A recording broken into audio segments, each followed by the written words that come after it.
नमस्कार दोस्तों, OCN network में आपका स्वागत है। मैं हूं ओमकार चौधरी।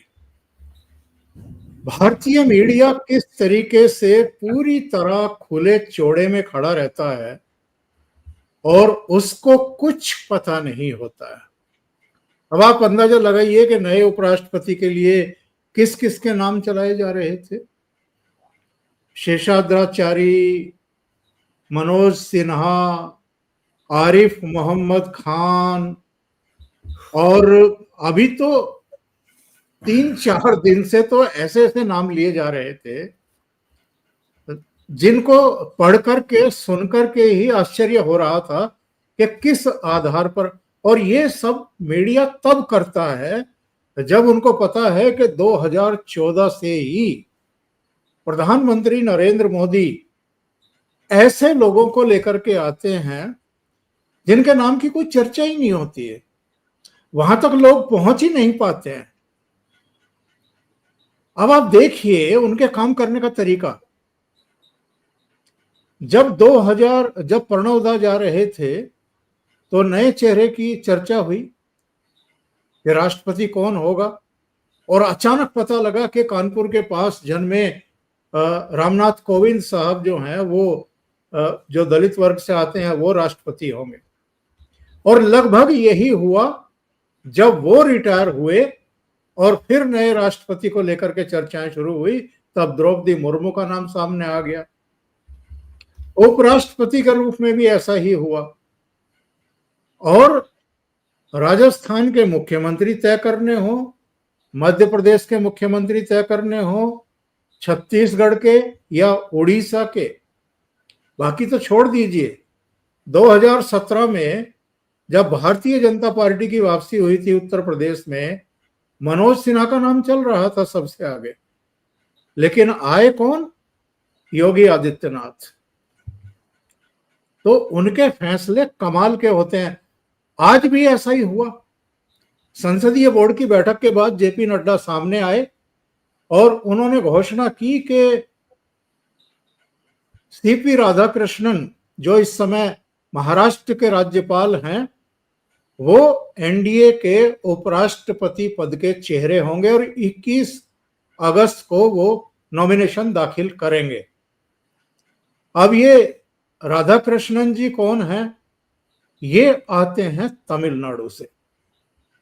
और आप देख रहे होंगे, चाहे सेंगोन का रहा हो, या जब भगवान राम के भव्य और दिव्य मंदिर की प्रतिष्ठापना हो रही थी, लोकार्पण हो रहा था, प्राण प्रतिष्ठा हो रही थी, तब मोदी जी ने कितना समय रामेश्वरम और दूसरी जगहों पर और तमिलनाडु में बिताया। बार बार वो तमिलनाडु जा रहे हैं, उनका फोकस तमिलनाडु पर है। तो किसी के दिमाग में ये नहीं आया कि दक्षिण से और सुदूर दक्षिण से तमिलनाडु से भी कोई चेहरा हो सकता है। लेकिन वो लेकर के आए हैं राधा कृष्णन को। तो इस पर चर्चा करने के लिए मेरे साथ एक खास पैनल जुड़ रहा है। धीरेन्द्र पुंडीर जी, इसके अलावा बाबा रामदास जी और वीरेंद्र नाथ भट्ट साहब। वीरेंद्र जी अभी जुड़ने वाले हैं और बाकी दोनों मेहमान मेरे साथ जुड़ चुके हैं। उनके साथ चर्चा को आगे बढ़ाएंगे। बहुत बहुत धन्यवाद और स्वागत है आप दोनों का। नमस्कार। जय श्री राम। तो साहब, एक बार फिर उन्होंने मीडिया बच्चा दे ही दिया, धीरेन्द्र जी। दरअसल मैं ये मानता हूं कि 2014 के बाद जो सूत्र हैं वो सूख गए और जो सारी कहानियां हैं वो हवा में हो गई, और जो पहले हवाबाजी थी वो भी खत्म हो गई। अभी ये कई बार हो रहा था, मैंने भी इस दौरान कई सारे वीडियो बनाए, लेकिन मैं हर वीडियो में ये जरूर कह रहा था कि भाई आज तक कोई पढ़ नहीं पाया, इसलिए जो नाम चल रहे हैं ये सब चल रहे हैं।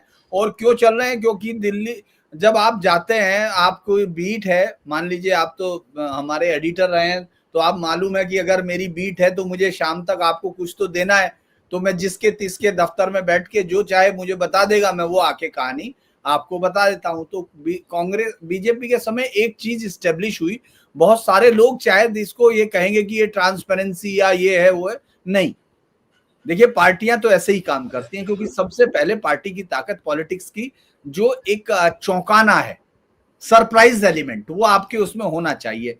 देखिए दक्षिण की बात जरूर किसी ने छुई होगी या कोई होगा, मैं नहीं कह रहा, क्योंकि मैंने अभी तक नहीं सुना। मैं अभी बल्कि आज भी कई सारे दोनों ही पक्ष के, अब तो यही होता है, दोनों तरफ से जो मैं देख रहा था, तो उनमें से किसी का भी मैं इसीलिए छू भी नहीं पा रहा था इसको, कि मुझे मालूम था कि इनमें से जो भी नाम हम बताएंगे कम से कम वो नहीं होगा, वो वहां जाके लिस्ट हो जाती है कि इनका आगे नहीं जाना। तो वो हुआ। और सीपी राधाकृष्णन जो इन्होंने मुझे लगता है कि इतना बेहतर नाम दिया। दरअसल एक और बात मैं आपको कहूं, ये बात बड़ी इंटरेस्टिंग है कि सिर्फ ये नहीं है कि हम अंदाज नहीं लगा पा रहे, हम उनके बेहतर कैंडिडेट को नहीं पकड़ पा रहे।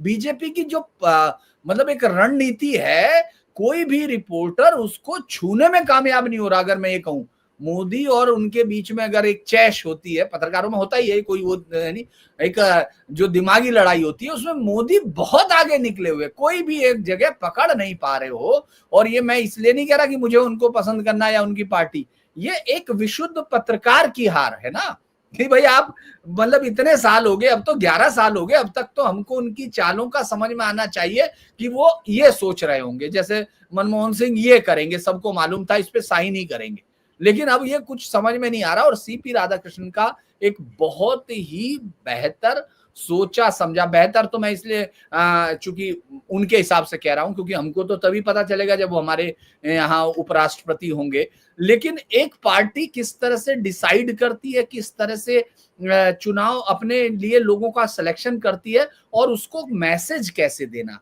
ये सबसे पहला पहला जो पॉइंट है वो ये है कि बीजेपी ने इस बार, और वो तमाम लोग जो ये कहते हैं कि वो बीजेपी के बहुत अंदर तक हैं, और वो तमाम लोग जिनको ये पता रहता है कि आज रात जो है मोदी जी ने अमित शाह से क्या कहा, वो अपने उस पर बताते हैं, तो वो सब लोग अब तो चौंक गए। लेकिन अगर आप इनके बारे में है तो मैं दर्शकों को बताएं कि एक बहुत बेहतर सिलेक्शन है। अगर उनको याद होगा कोयम्बटूर के बारे में अगर दर्शक जानते होंगे, तो 2 बार सांसद रहे हैं, 2 बार, 5 बार इलेक्शन लड़ा इन्होंने कोयम्बटूर से। और 2019 तक अगर हम ये कहें कि एक पॉलिटिकल लीडरशिप में, और इनकी सबसे बड़ी जो एक इंटरेस्टिंग बात यह है कि रणनीतिकार बहुत बढ़िया, रणनीति बहुत बढ़िया। जब डीएमके के साथ तनातनी हुई और पूरा रिश्ता टूट रहा था, तब जो एआईडीएमके के साथ जो जोड़ा गया, उसमें ये राधाकृष्णन साहब का बहुत बड़ा हाथ था। और चूंकि सबको मालूम है किस तरह से अटैक हुआ था कोयम्बटूर में, रैली में किस तरह अटैक किया गया था, कितने लोग मारे गए थे, उसके बाद जब ये जीत के आए थे तो सबसे बड़ी जीत वहां हुई थी। तो एक वो है, और झारखंड के राज्यपाल रह चुके। अगर प्रशासनिक चूंकि देखिए, जब भी हम उपराष्ट्रपति की बात करेंगे तो प्रतीक तो अलग है, और उससे ज्यादा उसके मैसेज नहीं होते। होता यह है कि अब एडमिनिस्ट्रेटिव स्किल किस तरह की होगी उस सदन को चलाने की, या उस पर, तो उसके लिए राज्यपाल जो है एक सीढ़ी ही होता है। मेरा यह मानना है कि राज्यपाल वो क्लास होती है। तो वो 2-3 राज्यों के रह चुके, संभाल चुके, पुडुचेरी का एक्स्ट्रा ले चुके, झारखंड में वो रहे हैं, महाराष्ट्र से आ रहे हैं। तो वो एक मुझे लगता है कि बीजेपी ने हाल फिलहाल पर, और अपने ही कैंडिडेट, क्योंकि आपको बहुत सारे लोगों के नाम चल रहे थे कि साहब वो उनका ले लेंगे, उनको इस तरह ले लेंगे, नहीं, बीजेपी ने अपने लिए सोचा, अपनी पार्टी के लिए सोचा, और मूल आदमी लाए हैं, अपने काडर का आदमी है। और तमिलनाडु जैसी पॉलिटिक्स, क्योंकि बीजेपी के लिए एक और इंटरेस्टिंग बात मैं बता दूं दर्शकों को, ये चूंकि मुझे लगता है अभी वो लोग कम जानते होंगे राधाकृष्णन जी को, तो इनके लिए ये इंटरेस्टिंग है कि ये 2019 से 2022 तक केरल इंचार्ज थे, और ये वो दौर है जब केरल में हम बीजेपी का उभार देख रहे हैं। तो जो साउथ की जो राजनीति है, हम उसको इतने बड़े दर्जे पर तो नहीं रख सकते कि हम उनको एकदम नॉर्थ इंडिया की तरह वहां जानते हैं, लेकिन साउथ की पॉलिटिक्स में उनको एक ऐसे आदमी के तौर पर जाना जाता है जिसके पास गठबंधनों को बनाने, उन जो विपरीत जो परिस्थितियां उनमें अपनी पार्टी के लिए रास्ता चुनने।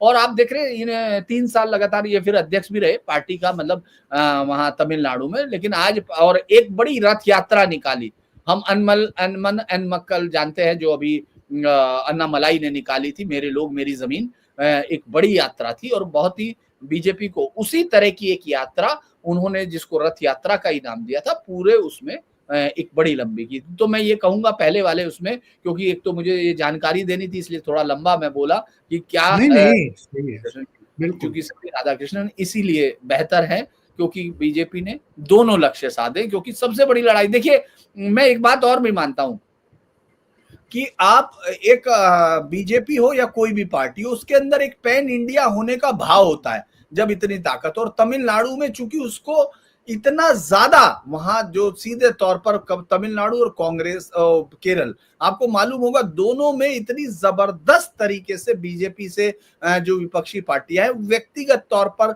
हेट शो करती है। तो ऐसे में जब वहां की राजनीति तय की जाती है, वहां की तैयारी की जाती है, तो मुझे लगता है कि बीजेपी उसमें अब बहुत आगे है। और तमिलनाडु का चुनाव है और बड़ा कांटे का चुनाव होने जा रहा है, क्योंकि एआईडीएम के साथ जो रिश्ता है वो मुझे लगता है कि अब और भी सही रहेगा अगर इनको देते हैं। तो वो देखते हैं अब क्या होता है जी।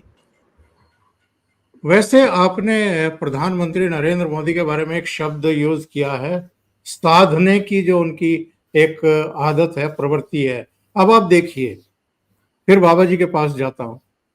बाबा जी, आपको लगता है जैसे ये तमिलनाडु से हैं, तो तमिलनाडु में जो इस समय सत्तारूढ़ है यानी डीएमके, क्या वो विरोध कर पाएगी उपराष्ट्रपति के इनके कैंडिडेचर को कि भाई आपने उम्मीदवार बनाया हमारे राज्य के किसी व्यक्ति को, जो अब इंडी अलायंस इनके सामने किसी को लेकर के आएगा तो डीएमके को 10 बार सोचना पड़ेगा। नंबर 2, ये झारखंड के राज्यपाल रहे हैं और ये तेलंगाना और पुडुचेरी के प्रभारी राज्यपाल भी रहे हैं, यानी 3 राज्य वो। तेलंगाना में इस समय कांग्रेस की सरकार है, पुडुचेरी में और इधर झारखंड में हेमंत सोरेन मुख्यमंत्री हैं। यानी तेलंगाना और आपके झारखंड, इन दोनों में भी भाजपा की सरकारें नहीं हैं। लेकिन जो रीति नीति रही है, अगर उन प्रदेशों का कोई राज्यपाल, उपराष्ट्रपति या राष्ट्रपति बनाया जाता है तो वो राज्य भी समर्थन करते हैं, सहयोग करते हैं। तीसरी बात, महाराष्ट्र में चाहे उद्धव ठाकरे हो, चाहे शरद पवार हो या कांग्रेस पार्टी का स्थानीय नेतृत्व हो, उसके लिए भी अब इनका विरोध करना आसान नहीं होगा। जी बाबा जी।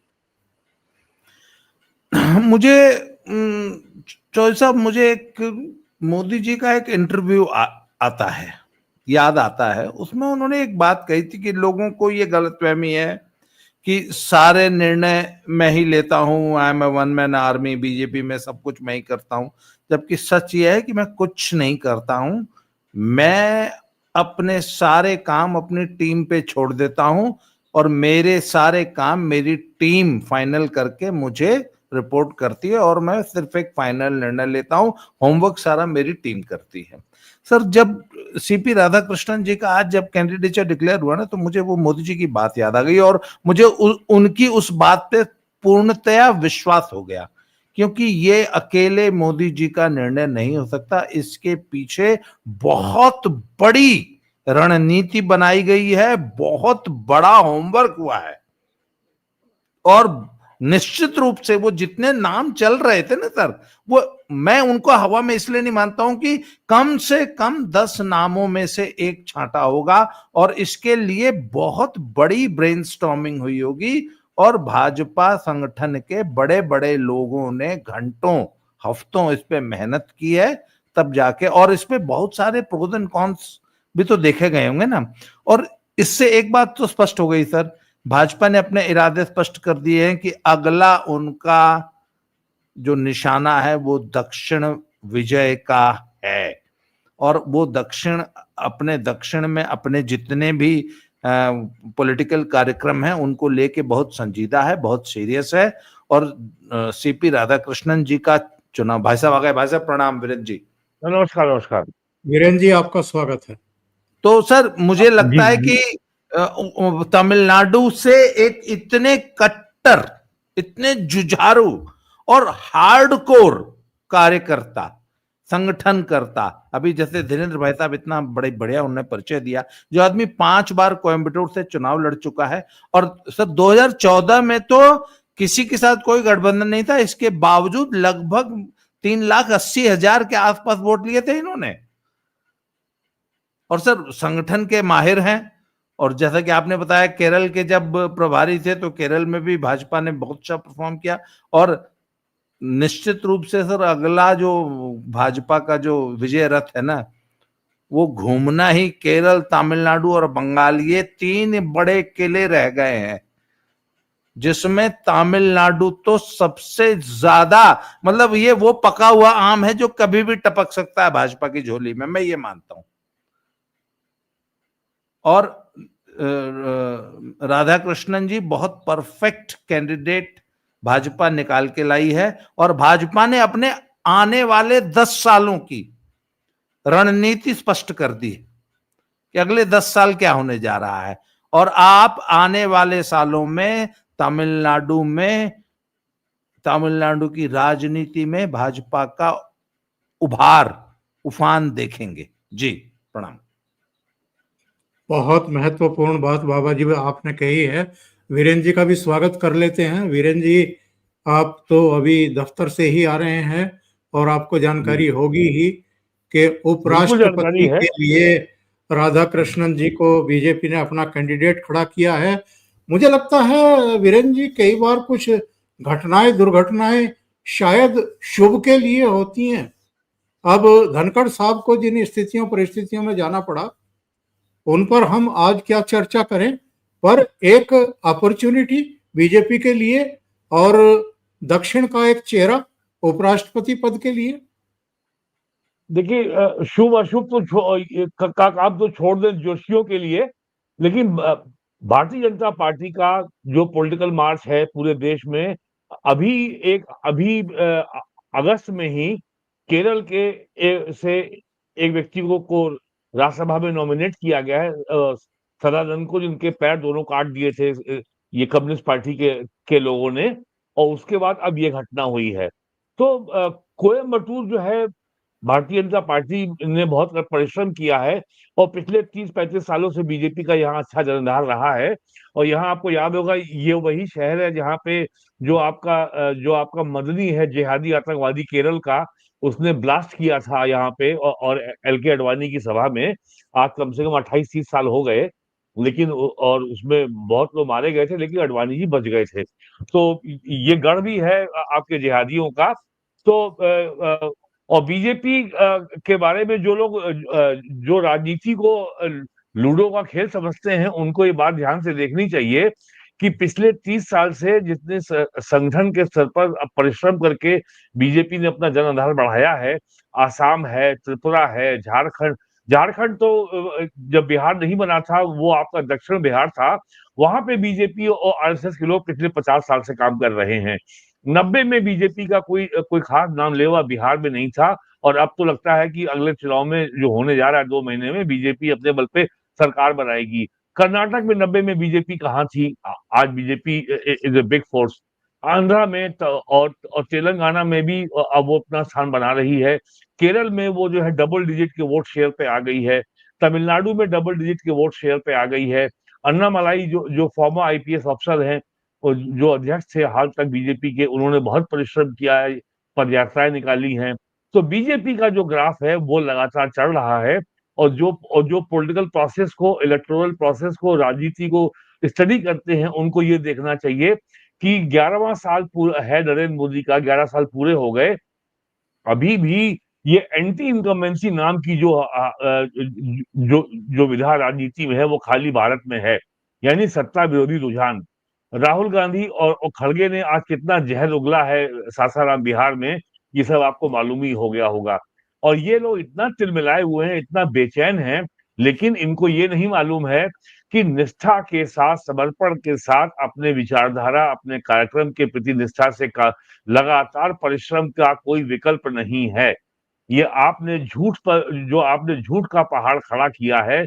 कांग्रेस का इतिहास है, इंदिरा गांधी के जमाने से इन्होंने कभी किसी गैर कांग्रेसी मुख्यमंत्री को काम नहीं करने प्राइम मिनिस्टर को काम नहीं करने दिया, वो चाहे इंदिरा गांधी ने चौधरी चरण सिंह के साथ किया हो, राजीव गांधी ने चंद्रशेखर के साथ किया हो, या सोनिया गांधी ने जिस तरीके से देवगौड़ा को और आई के गुजराल को अपमानित किया, और जो अटल जी की सरकार थी कैसे उसको एक वोट से गिराया गया, और फिर किस तरीके से षड्यंत्र करके जो है जब जब 98 में भारत ने न्यूक्लियर टेस्ट किया पोखरण राजस्थान में, और अटल जी फरवरी 99 में जब यात्रा लेके गए लाहौर, उसके बाद जुलाई 99 में फिर जो है कारगिल में हमला हुआ पाकिस्तानी जो घुसपैठिए थे, इन सारी घटनाओं में कांग्रेस ने घनघोर राष्ट्र विरोधी और इतना राष्ट्र विरोध तो इतना भारत विरोध घृणा से भरा हुआ तो कभी कांग्रेस ने नहीं किया जो कांग्रेस ने, तो कभी पाकिस्तान ने नहीं किया जो कांग्रेस कर रही है पिछले 30 सालों से। तो ऐसी स्थिति में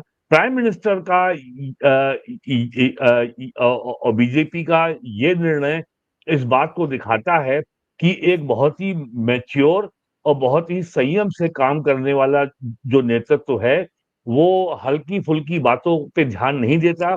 नरेंद्र मोदी को आप कितनी भी गाली दे लो, लेकिन जो उनका संकल्प है और जो उनका देश के बारे में विजन है वो उस पे काम कर रहे हैं। देश लगातार जो है में लगातार काम हो रहा है। केवल पिछले 11 साल का इतिहास देख लें, पिछले 1000 साल में दिल्ली में इतना निर्माण या तो 19 और 20th सेंचुरी में अंग्रेज ने करवाया था या फिर नरेंद्र मोदी ने करवाया है। बाकी जो यहाँ पे जो आपके नरभक्षी आदमखोर जो जो तुर्कों का राज रहा है, उन्होंने खाली मस्जिदें मकबरे बनवाए और कुछ नहीं बनवाया है। वो लाल किले को अपना क्लेम करते हैं जो कि अनंतपाल तोमर का बनवाया हुआ है, वो किला राजपूतों का है और वहां पे वराह मीर की मूर्ति भी लगी हुई है, यानी सुअर की मूर्ति। इस्लामी किले में सुअर की मूर्ति कहाँ से आ गई वराह मीर की? और यहाँ तक कि जो कुतुब मीनार है। तो ये सब को देखते हुए जो ये आज जो फैसला बीजेपी में हुआ है, ये निश्चित तौर पर विरोधियों को चौंकाने वाला है कि तमिलनाडु है स्टेट में, और अब बहुत जल्दी चुनाव है अगले साल तमिलनाडु में, और एम.के. स्टालिन जो रोज केंद्र सरकार से लड़ने का एक नया मुद्दा खोजते थे, रोज जो है गवर्नर को जो एन.के. रवि को अपमानित करते थे और रोज सुप्रीम कोर्ट पहुंच जाते थे, आज वो चैन से सोएंगे नहीं, क्योंकि वो भी पिछड़े वर्ग से आता है। वो कोई और कोई वो बीजेपी में जो है किसी अन्य दल से आया हुआ व्यक्ति नहीं है। वो राष्ट्रीय स्वयं संघ की पाठशाला में दीक्षित और प्रशिक्षित व्यक्ति है। उनको मालूम है कि संयम राजनीति में क्या होता है, और सबसे बड़ी बात है उनकी उम्र बहुत कम है। 1957 में उनका जन्म हुआ है। He is hardly 68 years. तो ये मेरा मानना है बहुत बड़ा फैसला है, और इससे राहुल गांधी और ये इंडिया अलायंस जो नरेंद्र मोदी के खिलाफ जिहाद में व्यस्त है पिछले 1 साल से, जून 2024 के लोकसभा चुनाव के बाद से, उनके लिए बड़ी चुनौती बढ़ गई है कि अब वो कैसे उनका उम्मीदवार कौन हो। तो अब वो यही करेंगे कि अब वो किसी मुसलमान को लाएंगे। जी देखिएगा आप ये। धीरेन्द्र जी, आपके पास आता हूं, क्या लगता है इनके खिलाफ किसको उतारेंगे वो? और एक टिप्पणी और आपसे चाहूंगा, आप बेहतर तरीके से उसको कर पाएंगे क्योंकि आतंकवाद को और तमाम दूसरी चीजों को आप कवर करते रहे। देखिए, देश के कुछ प्रदेश निशाने पर थे विदेशी जो साजिश करता हैं और वो जो गजवाए हिंद का सपना देखने वाले और जो 2047 तक इस्लामिक स्टेट बनाने वाले। जैसे जम्मू कश्मीर उनके निशाने पर रहा। जम्मू कश्मीर को बहुत हद तक नियंत्रित कर लिया गया है, साध लिया गया है, लेकिन चुनौतियां बाकी हैं। पश्चिम बंगाल, इसके अलावा अगर कहें तो कुछ हद तक बिहार का एक हिस्सा, झारखंड का एक हिस्सा जो नियंत्रित है।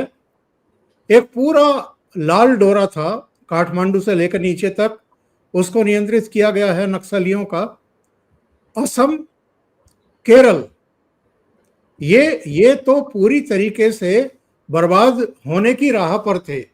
हिमंता बिस्वा शर्मा असम में पहुंचे, उसको नियंत्रित किया गया है। केरल अभी भी अनियंत्रित है। ISIS से लेकर के अलकायदा और तमाम दूसरे संगठनों के गढ़ वहां पर हैं। वो हम जानते हैं। लेकिन तमिलनाडु से अगर आप केरल की तरफ प्रस्थान करेंगे तो फिर वो भी साध लिया जाएगा। मुश्किलें आएंगी, जैसी मुश्किलों के बारे में जम्मू कश्मीर को लेकर के हम व्यक्त करते थे, लेकिन वो आसानी से साधा गया।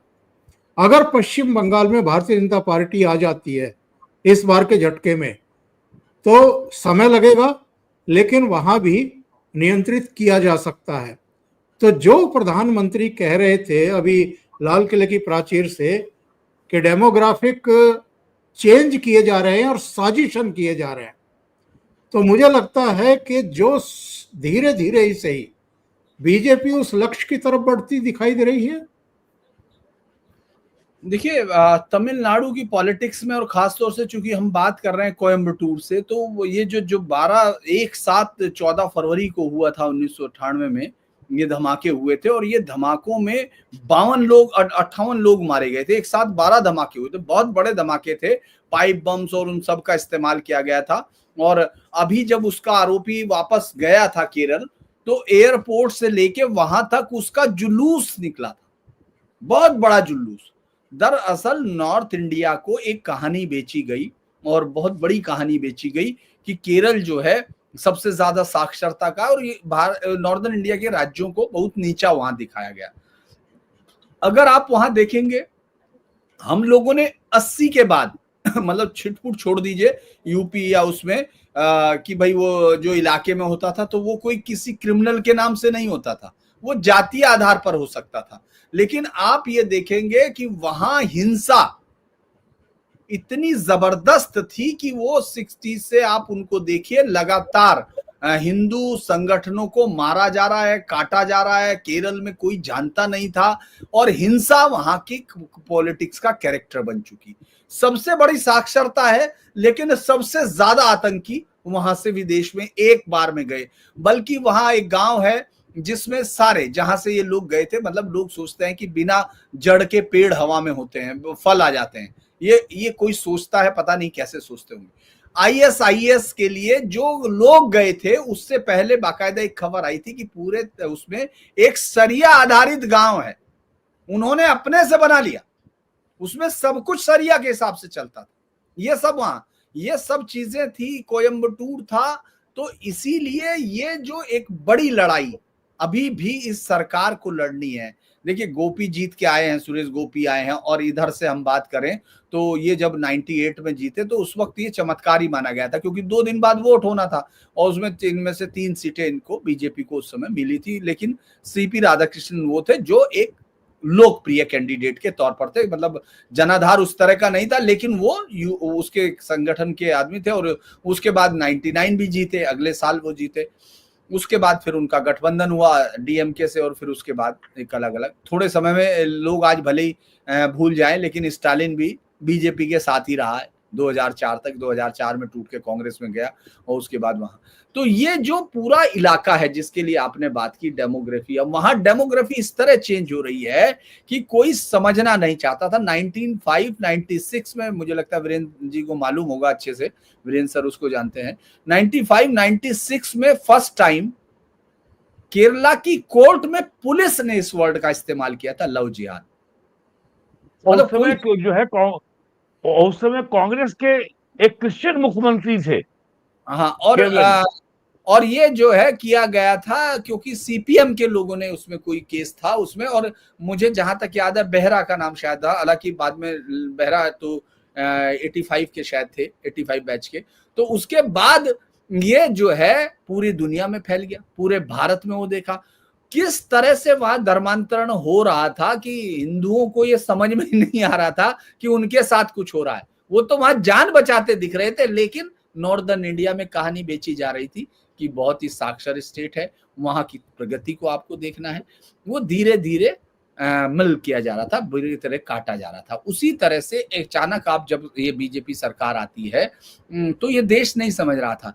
लेकिन मुझे लगता है बीजेपी और खास तौर से प्रधानमंत्री नरेंद्र मोदी, मैं इसलिए नहीं कि मैं उनका कोई भक्त हूं या मुझे बहुत पसंद है, मैं एक राष्ट्र के तौर पर देखता हूं कि उस आदमी को एक मुख्यमंत्री के तौर पर वो मुंबई बम ब्लास्ट पर पहुंचता है, वहां जाता है, उसको कोई जरूरत नहीं, जाके समझता है उसके बाद वो तमिलनाडु के हालात देखते हैं। और आप ये देखेंगे जब लाल किले के प्राचीर से वो चुनौती दे रहे हैं, तो उसी दिन 1900 किलोमीटर दूर एक दूसरा मुख्यमंत्री ये कह रहा है कि बस 20 साल बाद अगर ये रुका नहीं तो यहाँ कोई और अज्ञात आदमी मुख्यमंत्री झंडा फहराएगा पूरी की पूरी। तो एक समस्या सामने है, उसको वो बेहतर तरीके से टैकल करने की कोशिश में है।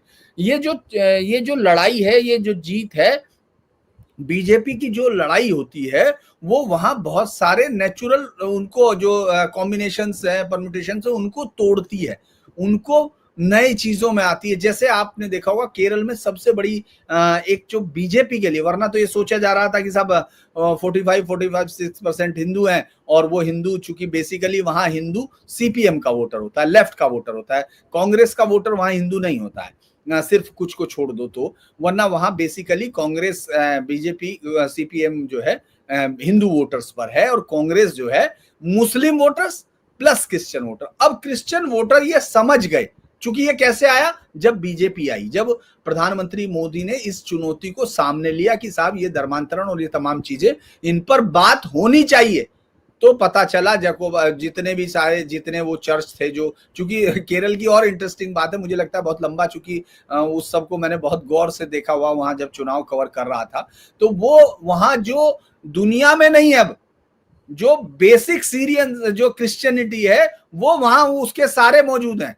केरल में हिंदू जो वहां जिनकी जिस जमीन को उसको परशुराम, भगवान परशुराम के परशु से बनी हुई जमीन है, इसलिए आप उसका आकार भी देखते हैं तो परशु जैसा ही है आज भी। मतलब क्रिश्चियन हो वो, बस मुस्लिम नहीं मानते हैं, क्रिश्चियन तो वो मानते हैं कि हाँ ये पुरानी जमीन है। तो वो अगर आप देखेंगे वहां एक बदलाव हुआ, और आज क्रिश्चियन कम्युनिटी हिंदुओं के साथ है, क्योंकि पममनम नाम का गांव जो पूरा वक्फ जमीन पे आ गया, और उनकी बेटियों का जिस तरह से वो हो रहा है, साथ में उनको ले जाके धर्मांतरण, तो वो एक बड़ी चीज हुई। लेकिन तमिलनाडु अभी भी हार्ड नट टू क्रैक है। वहीं से हिंदू डिसमेंटलिंग चलता है, वहीं से डिस्ट्रॉय हिंदुइज्म चलता है, वहीं से चलता है कि ये जो है मच्छर है या जहरीले डेंगू है और ये सब है, ये कहने की ताकत वहां से, क्योंकि धीरे धीरे सनातन को नष्ट करने की कोशिश की गई। अब प्रधानमंत्री मोदी का देखिए आप, अन्नामलाई को किस तरह से, अन्नामलाई को पूरी छूट दी गई और अन्नामलाई आज देश के उन नेताओं में से हैं, ओंकार सर, जिन पर लोगों की उम्मीदें हैं। सिर्फ अब तमिलनाडु का लीडर नहीं है अन्नामलाई, अन्नामलाई देश की उम्मीद जिन युवाओं पे है उनमें से एक है, और महज एक चुनावी यात्रा से किसने छाटा, प्रधानमंत्री मोदी ने छाटा। तो ये जो है एक, मैं ये कहूंगा कि ये जो सिलेक्शन है ये बहुत बड़ा है, क्योंकि हम लोग ना तो देखिए उनके, ना तो आप में से हम लोग तो जर्नलिस्ट हैं, हम लोग भी बहुत याद करते हैं, तो हम लोग ये सोच पाते हैं कि कितने वहां बम ब्लास्ट हुए, कितने हुए। दरअसल वहां ऐसे जोन बन चुके थे जहां आपको इंडिया खोजना पड़ रहा था।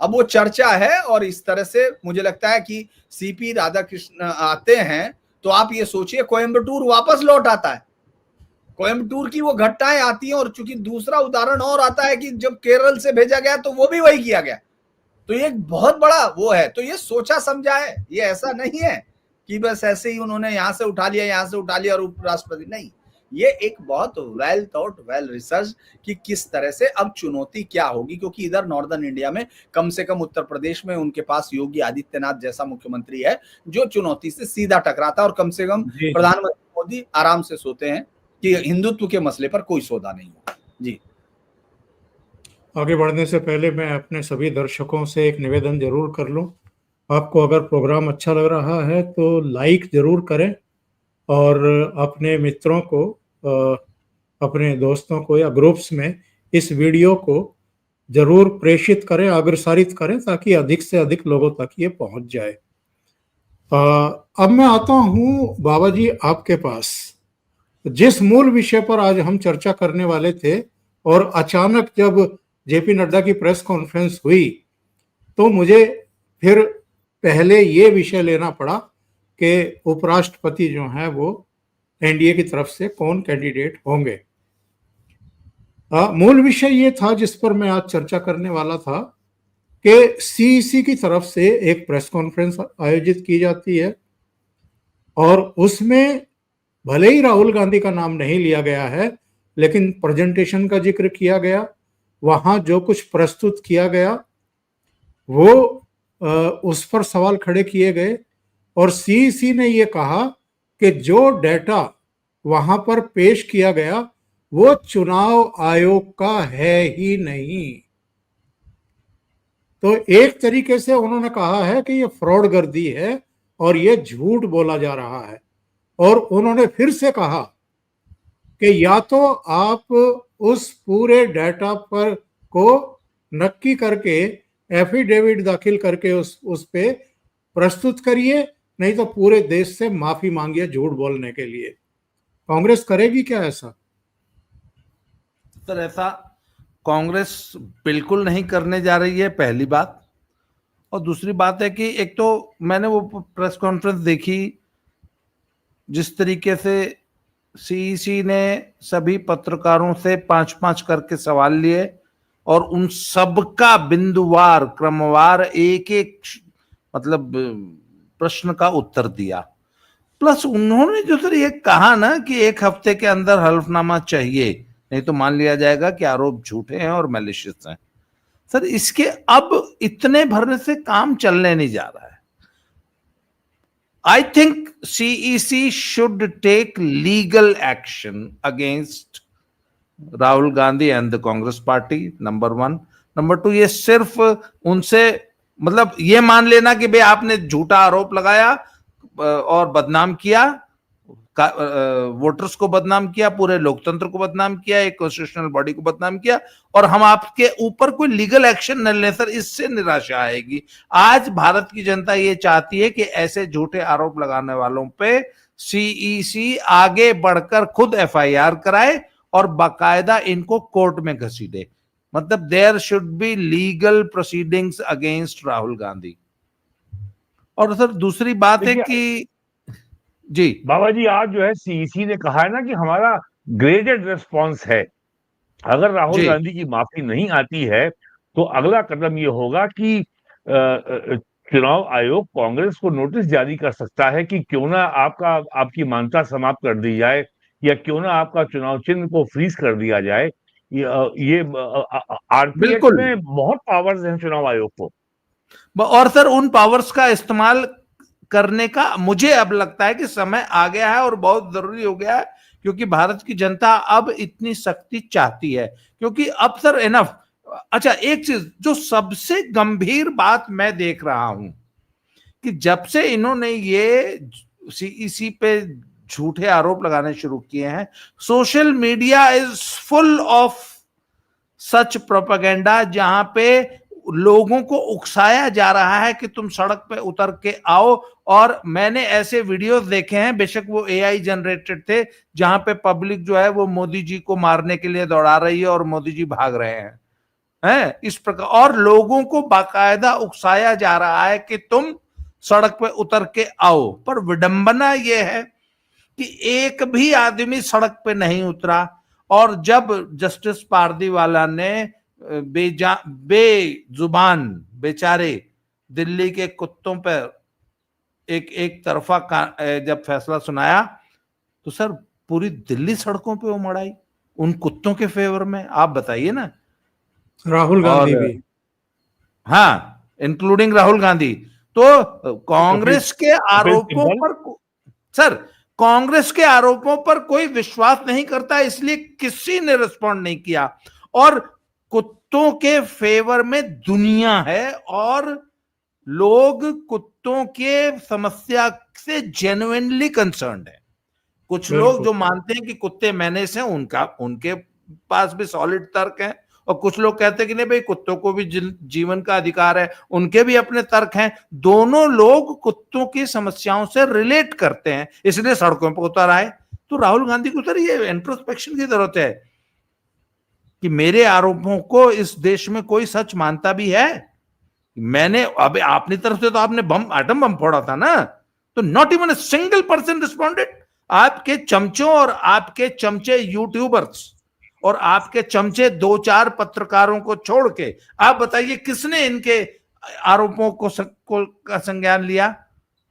आम जनता का रिस्पॉन्स क्या है? तो सर ये बहुत एक बहुत शर्मनाक स्थिति है कांग्रेस के लिए। और सर आई थिंक ये जिस प्रकार से जनता को सड़क पर उतर के विद्रोह करने या दंगा फसाद करने के लिए उकसाया जा रहा है, उन तमाम हैंडल्स, उन तमाम लोगों के खिलाफ लीगल एक्शन की जरूरत है। और जो जैसा वीरेंद्र सर ने बताया कि the Congress party should be served strict notice, और इन पे बाकायदा कानूनी कार्रवाई करनी चाहिए। आज ये भारत की जनता की मांग है।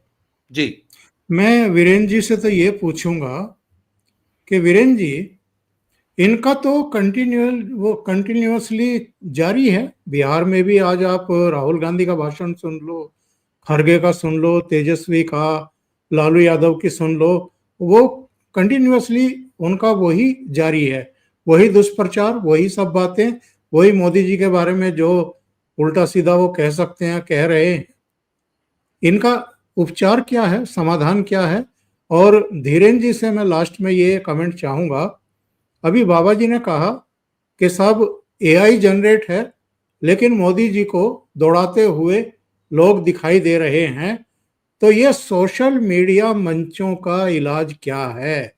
और जो हमारे यहाँ आईटी से रिलेटेड मंत्रालय है, वो सो रहा है क्या, या उसका कोई नियंत्रण नहीं है कि किसी के बारे में कुछ भी जाए इन सोशल मीडिया मंचों पर? कोई रोक टोक ही नहीं है, कोई चेक बैलेंस ही नहीं है, और किसी तरह की कोई कार्रवाई ही नहीं है। जी, पहले वीरेंद्र जी। देखिए, ये कोई नई बात नहीं हो रही है। आप 2016 याद कीजिए, जब उसमें एक जो कंपनी ब्रिटेन की है कैम्ब्रिज एनालिटिका, उसको कई 1,000 करोड़ रुपए का ठेका दिया गया था कांग्रेस को चुनाव जितवाने का। और उसके तहत जो है प्रशांत किशोर ने को भी 250-300 करोड़ रुपए का ठेका कांग्रेस को दिए का ठेका कांग्रेस से दिया था कि भाई आप जो है इसको मैनिपुलेट कीजिए। तब से काम चल रहा है, और वो काम चलते चलते जो है 2024 में संविधान का मुद्दा बनाया गया, और दलित पिछड़ों का आरक्षण खत्म हो जाएगा। और आरोप तो ये भी है, बड़े पैमाने पर पैसा बांटा गया। तो ये जो हो रहा है चुनाव आयोग के खिलाफ, ये उस जो 2016 में जो षड्यंत्र शुरू हुआ था, ये उसका ही एक, मुझे लगता है कि एक लॉजिकल कंफ्यूजन है, तार्किक परिणति है, जो उसी पे काम हो रहा है। क्योंकि एकाएक ये लोग ईवीएम पे खामोश हो गए हैं। 19 से लेकर के 24 के चुनाव तक ये ईवीएम पे हमलावर थे। अब इन्होंने ईवीएम को एकदम भुला दिया है, और इन्होंने सीधे सीधे चुनाव आयोग पे ही हमला कर दिया है। तो मुझे लगता है अब अगला इनका हमला ये होगा कि आरपी एक्ट को अमेंड किया जाए, चुनाव आयोग के कानून को बदला जाए, चुनाव आयोग के लोगों को में जो नियुक्ति की प्रक्रिया है उसमें अपोजिशन को पूरा जो है हिस्सा दिया जाए, और जितना अधिक हो सके चुनाव आयोग को विवादास्पद बनाया जाए, ताकि जनता के सामने और पूरे विश्व में चुनाव आयोग की जो 80 साल की जो या 75 साल की जो विश्वसनीयता है, उसको कैसे मट्टी में मिलाया जाए। और ये काम मुझे लगता है लगातार चलता रहेगा 2029 के चुनाव तक। जी जी, धीरेन्द्र जी, इन सोशल मीडिया मंचों का इलाज क्या है?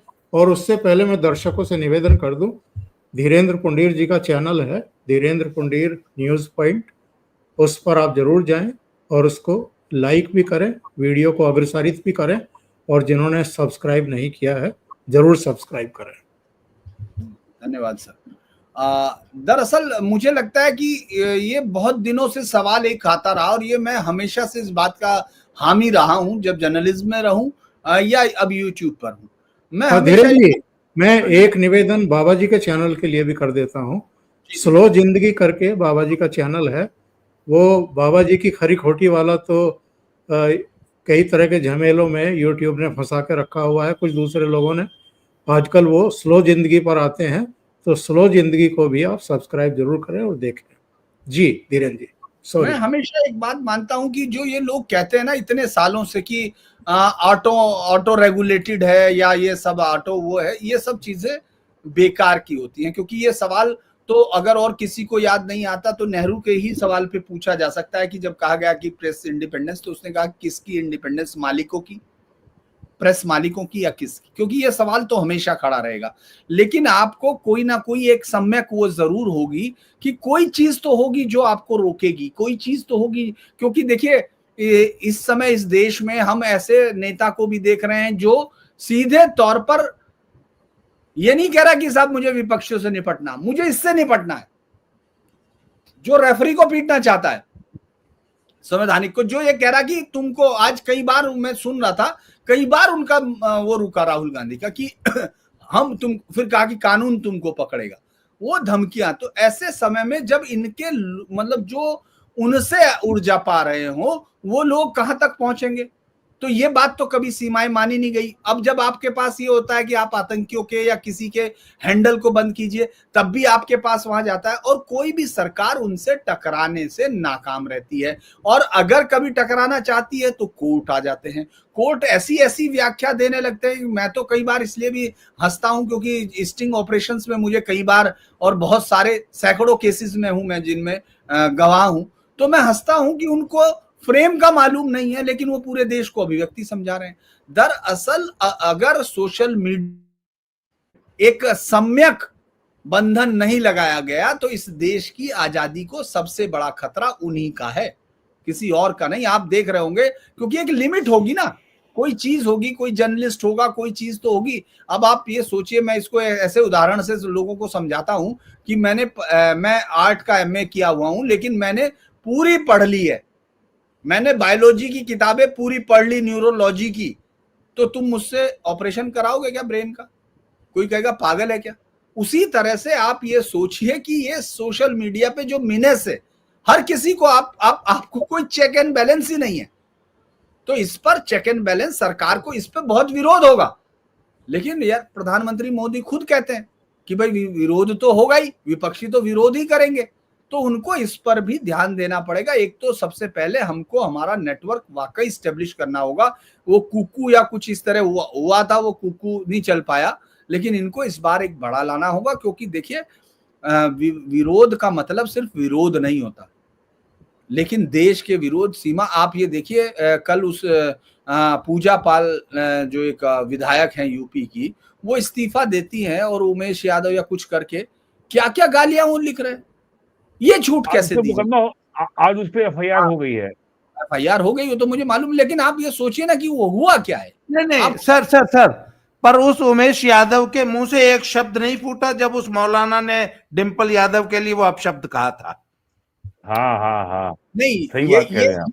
नहीं, ये एक पॉलिटिकल वो हो गया, मैं ये मानना हूं, लेकिन मैं ये कह रहा हूं कि इस्तेमाल वो किस चीज का कर रहा, अगर इसी में भी किया तो ये जरूरी है ओंकार सर कि इस पर एक बड़ा चेक होना चाहिए और इस पे कंट्रोल हो।